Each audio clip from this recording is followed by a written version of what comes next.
Arthur mentioned the quality of the dovetails on the side that are joining the drawer front to the drawer sides, and that is really, I would say crucial, but 99% of the times crucial to identifying the consistency.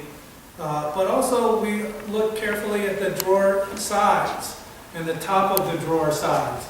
These have this nice gentle rounded shape to the top of the drawer side. And different cabinet makers will have a different effect. The drawer backs are flat while the drawer sides are rounded. Sometimes in Massachusetts you'll see a double D where there's a deep carved gouge running through the center, so it has this nice double arch design to the drawer sides.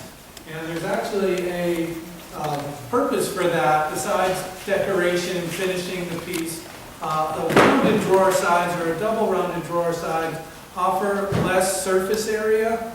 So when you're pulling the drawer out, if the drawer tilts in the case, then there's less surface area to bind up against the drawer blade if it's tilting and you're having trouble removing it. So there is a little bit of a purpose to that. One thing we like to look for is cabinet makers' marks and distinguishing marks of construction.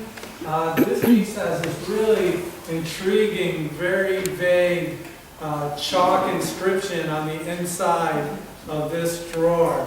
And I've looked at it and looked at it and looked at it, and I just don't know what it says. It runs right around here. You can really see the end, the D at the end. And chalk is actually indelible on wood, so that chalk mark will be there forever. I can't read it, and it's just kind of teasing me, just sitting there, but there is an inscription there. We're starting to get into the use of infrared photography, and they say it works better with pencil graphite inscriptions than it does with chalk, but that's really something that's kind of new in the field. We have an infrared camera, but we're just starting to investigate its possibilities. Is it in every drawer? Yeah. Or just the one? Yep. Is it in every drawer? I don't think it's in every drawer. I think it's just a random inscription right up here. And you can see that little curved Q at the end. On this one, there's an X. Okay, and you all see that X? That probably means that is the backboard. And they really did use chalk, and it is indelible. If I rub this with my hand, it's not going anywhere. It's right into the pores of the wood. So if it's indelible, why is some of it missing then? Like the D, the only thing you can see is the D. Well, it stays there, but it's just gotten very light. So there will be traces So over of time, it can get rubbed off. Yes, Right. yeah.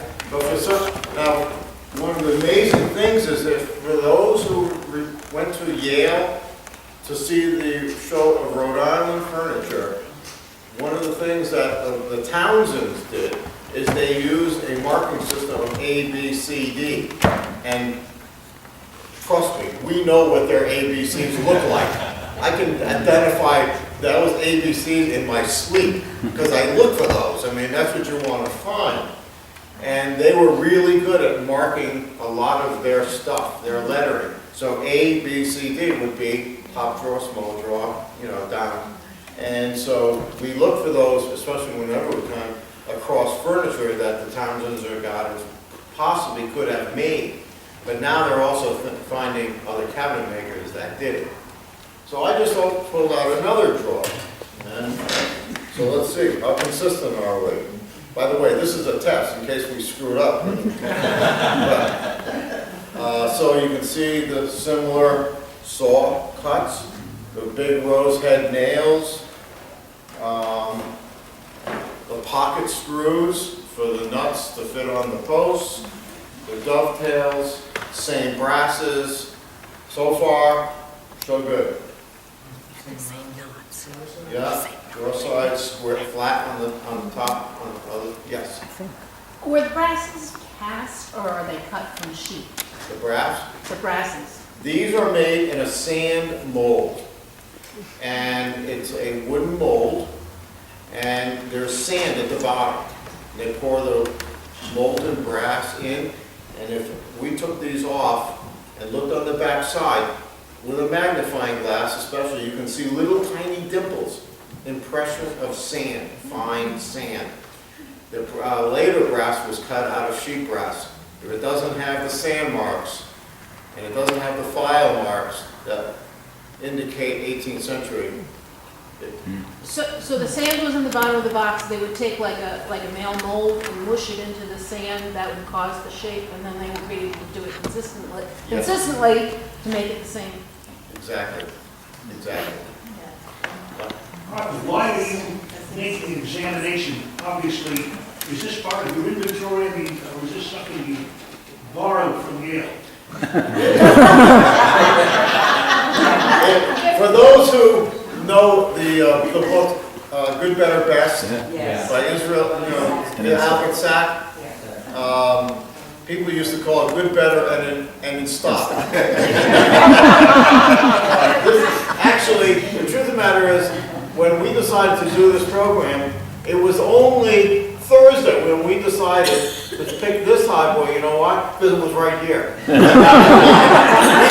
We didn't go around and say, okay, let's pick this one because that's the most pure. Hopefully, most of our highboys are pretty pure. I mean, we could have picked that one right back there. That's a jewel.